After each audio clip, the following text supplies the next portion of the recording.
ನಾನು ಸಾಕಷ್ಟು ನನ್ನ ಬ್ಯಾಚ್ಮೇಟ್ಸ್ ನೋಡಿದ್ದೀನಿ, ಫ್ರೆಂಡ್ಸ್ ನೋಡಿದ್ದೀನಿ.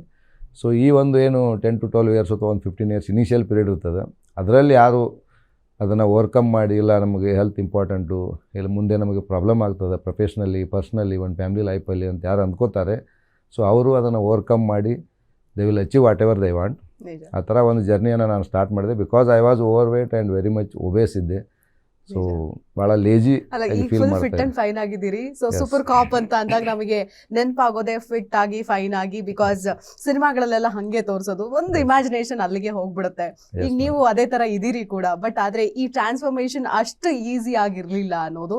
ಬಟ್ ಈ ಒಂದು ಪ್ರವೃತ್ತಿ ಅಥವಾ ಕ್ರೀಡೆಯಲ್ಲಿ ಒಂದು ಆಸಕ್ತಿ ಆಗಿರಬಹುದು, ಈಜೋದಾಗಿರ್ಬೋದು, ಸೊ ಇದೆಲ್ಲವನ್ನೂ ಕೂಡ ಅಳವಡಿಸಿಕೊಂಡ ನಂತರದಲ್ಲಿ ಸಾಧ್ಯ ಆಯ್ತಾ? ಹೇಗೆ ಸಾಧ್ಯ ಆಯ್ತು, ಹೆಂಗೆ ತಗೊಂಡ್ರಿ ಇದನ್ನ ಅಂತ? ನಾನು ಕಾಲೇಜಲ್ಲಿ ಮತ್ತು ಸ್ಕೂಲಲ್ಲಿ ಅಂತ ಏನು ದೊಡ್ಡ ಸ್ಪೋರ್ಟ್ಸ್ಮನ್ ಅಲ್ಲ ಮೇಡಮ್. ಕ್ರಿಕೆಟ್ ಒಂದು ಬಿಟ್ಟರೆ ಬೇರೆ ಗೊತ್ತಿರಲಿಲ್ಲ. ಸ್ವಲ್ಪ ಕಾಲೇಜಲ್ಲೆಲ್ಲ ರನ್ ಮಾಡ್ತಿದ್ವಿ, ಬಟ್ ಲೇಜಿ ಇದ್ದೆ ಅಂತ ಹೇಳಿದೆ ನಾನು. ಸ್ಲಿಮ್ ಇದ್ರೂ ಸಹ ಅವಾಗ ಅಷ್ಟು ಎನರ್ಜಿ ಇರ್ತಿರ್ಲಿಲ್ಲ. ಫುಡ್ ಹ್ಯಾಬಿಟ್ಸ್ ಗೊತ್ತಿರಲಿಲ್ಲ, ಏನು ಡಯಟ್ ಅಂದರೆ ಏನು, ಏನು ತಿನ್ನಬೇಕು, ಏನು ತಿನ್ನಬಾರ್ದು, ಬಾಡಿ ನೀಡ್ಸ್ ಏನು ಅಂತ. ಆಮೇಲೆ ಒಂದು ಫ್ಯಾಮಿಲಿ ಬ್ಯಾಕ್ಗ್ರೌಂಡ್ ಸಹ ಕೌಂಟ್ ಆಗ್ತಿತ್ತು. After marriage I gained weight like anything. ಸಡನ್ನಾಗಿ ಭಾಳ ಓವರ್ ವೇಟ್ ಆಯಿತು. ಆಮೇಲೆ ಮದುವೆ ಆದ ನಂತರ ನನ್ನ missus C is from medical background. So ಅವಳು ಸ್ವಲ್ಪ ಗೈಡ್ ಮಾಡೋಕ್ಕೆ ಸ್ಟಾರ್ಟ್ ಮಾಡಿದ್ಲು. ಸೊ ಅದರಿಂದ ನಾನು ಅರೌಂಡ್ 34-35 ಏಜಲ್ಲಿ ಒಂದು ಟ್ರಾನ್ಸ್ಫಾರ್ಮೇಷನ್ ಸ್ಟಾರ್ಟ್ ಆಯಿತು. ಅದರಿಂದ ತುಂಬ ವೇಟ್ ರಿಡ್ಯೂಸ್ ಮಾಡಿದೆ. ಸುಮಾರು 4-5 ವರ್ಷ ಕಲಿತೆ ನಾನು ಏನು ತಿನ್ಬೇಕು, ಏನು ತಿನ್ನಬಾರ್ದು. ಯಾವುದೇ ಸ್ಪೋರ್ಟ್ಸ್ ನಾನು ಐರನ್ ಮ್ಯಾನ್ ಎಲ್ಲ ಮಾಡಿದಾಗ ಸ್ವಿಮ್ ಮಾಡಬೇಕಾದ್ರೆ ಡಿಫ್ರೆಂಟ್ ಫುಡ್ಡು, ಡಿಫ್ರೆಂಟ್ ವರ್ಕೌಟ್ಸ್ ಇರ್ತದೆ. ಸೈಕ್ಲಿಂಗ್ ಬೇರೆ, ರನ್ನಿಂಗ್ ಬೇರೆ. ಸೊ ಇಂಥವೆಲ್ಲ ಒಂದು ಇಂಟೆನ್ಸಿವ್ ವರ್ಕೌಟ್ಸ್ ಎಲ್ಲ ಸ್ಟಾರ್ಟ್ ಮಾಡಿದೆ. ಸೊ ಅದರಿಂದ ಭಾಳ ಚೇಂಜಸ್ ಆಯಿತು. ನಾನು ನೋಡಿ ನನ್ನ ಫ್ರೆಂಡ್ಸು, ನನ್ನ ಕೊಲೀಗ್ಸು, ನಮ್ಮ ಡಿಪಾರ್ಟ್ಮೆಂಟಲ್ಲಿ ಸಾಕಷ್ಟು ಜನ ಸ್ಟಾರ್ಟ್ ಮಾಡಿದರು. ಸೊ ಒಬ್ಬರಿಂದ ಒಬ್ಬರು, ಅವರಿಂದ ನಾನು ಕೆಲವೊಂದಿಷ್ಟು ವಿಷಯಗಳನ್ನ ಕಲಿತೆ. ನನ್ನಿಂದ even they learn some techniques ಇರ್ಬೋದು, ಇಶ್ಯೂಸ್ ಇರ್ಬೋದು, ಸ್ಪೆಷಲಿ ಫುಡ್ ಹ್ಯಾಬಿಟ್ಸ್ ಇರ್ಬೋದು. ಸೊ ಆ ಜರ್ನಿಯನ್ನು ಕಂಟಿನ್ಯೂ ಮಾಡಿದ್ದೀನಿ. Started with my family, friends, department, ಆ ಥರ ಮಾಡ್ತಾಯಿದ್ದೀವಿ. It was very tough, very horrible. I suffered a lot.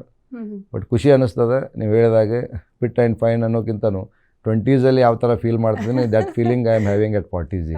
So ಖುಷಿ ಅನ್ನಿಸ್ತದೆ. Very nice.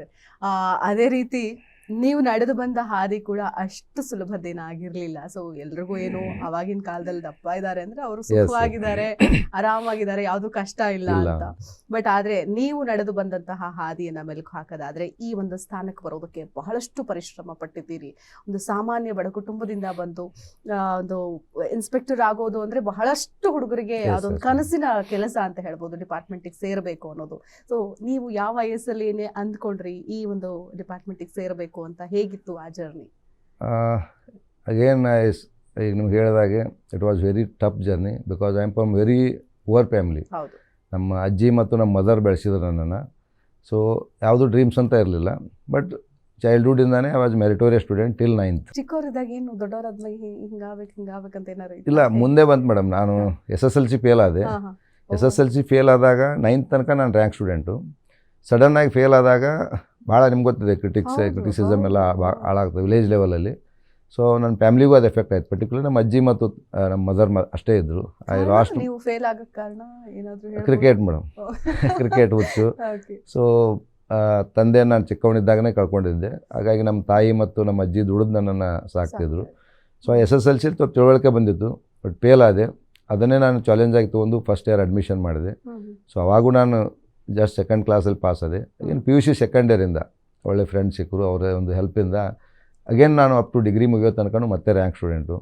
So MA economics ಮಾಡ್ತಿರ್ಬೇಕಾದ್ರೆ ನಂಗೆ ಜಾಬ್ ಸಿಕ್ತು. ಆವಾಗ ನಾನು ಡಿಸೈಡ್ ಮಾಡಿದ್ದೆ ಕಾಕಿ ಒಂದು ಯಾವುದಾದ್ರೂ ಕೋರ್ಸಲ್ಲಿ ಹೋಗ್ಬೇಕಂತ. ಸೊ ಡಿಗ್ರಿಯಲ್ಲಿದ್ದಾಗ ನಾನು NCC ತೊಗೊಂಡೆ. ನಮ್ಮ ತಲೆಯಲ್ಲೇನು ನಮಗೆಲ್ಲ PS ಆಗೋಕ್ಕಾಗಲ್ಲ, ಸಿಕ್ಕಾಪಟ್ಟೆ ಖರ್ಚು ಮಾಡ್ಬೇಕಂತ ಒಂದು ಮೈಂಡ್ಸೆಟ್ ಇತ್ತು. ಬಟ್ ನಾನು ಅದನ್ನೇ ಚಾಲೆಂಜ್ ಆಗಿ ತೊಗೊಂಡು ಮೆರಿಟಲ್ಲೇ ಸ್ಪೆಷಲಿ ನಾವು ಥ್ಯಾಂಕ್ಸ್ ಹೇಳ್ಬೇಕು ಅಜಯ್ ಕುಮಾರ್ ಸಿಂಗ್ ಅಂತ ರಿಟೈರ್ಡ್ ನಮ್ಮ DG ಆ್ಯಂಡ್ IG ಸರು. ನಮ್ಮ ಬ್ಯಾಚ್ಗೆ ISO 9001 ಅವಾರ್ಡು ಸಿಕ್ತು, transparent selection in entire India ಅಂತೇಳಿ 2005 ಬ್ಯಾಚ್ಗೆ.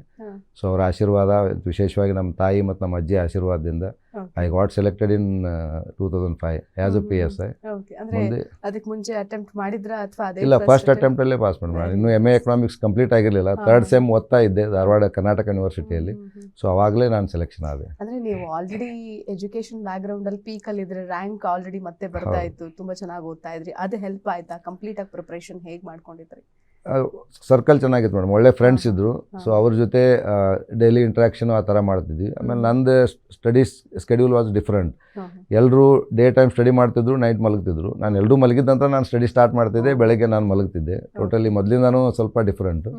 ಸೊ ಅದೇ ಥರ ಅದನ್ನು ಜರ್ನಿ ಕಂಟಿನ್ಯೂ ಇವಾಗಲೂ ಮಾಡಿದ್ವಿ. ಯಾರೂ ಮಾಡದೇ ಇರೋದು ಪೊಲೀಸ್ ಇಲಾಖೆಯಲ್ಲಿ ಏನಾದರೂ ಅಚೀವ್ಮೆಂಟ್ ಮಾಡಬೇಕಂತ. So it may be sports ಇರ್ಬೋದು, ಡಿಫ್ರೆಂಟ್ ಸ್ಪೋರ್ಟ್ಸ್ ಇರ್ಬೋದು. I am trying something new, ಆ ಥರ ಒಂದು ಎಫರ್ಟನ್ನು ಮಾಡ್ತಾಯಿದ್ದೀನಿ. ಸೊ ಖುಷಿ ಅನ್ನಿಸ್ತದೆ. ಗ್ಯಾರಂಟಿ ನ್ಯೂಸ್, ಸುದ್ದಿ ಖಚಿತ, ನ್ಯಾಯ ನಿಶ್ಚಿತ.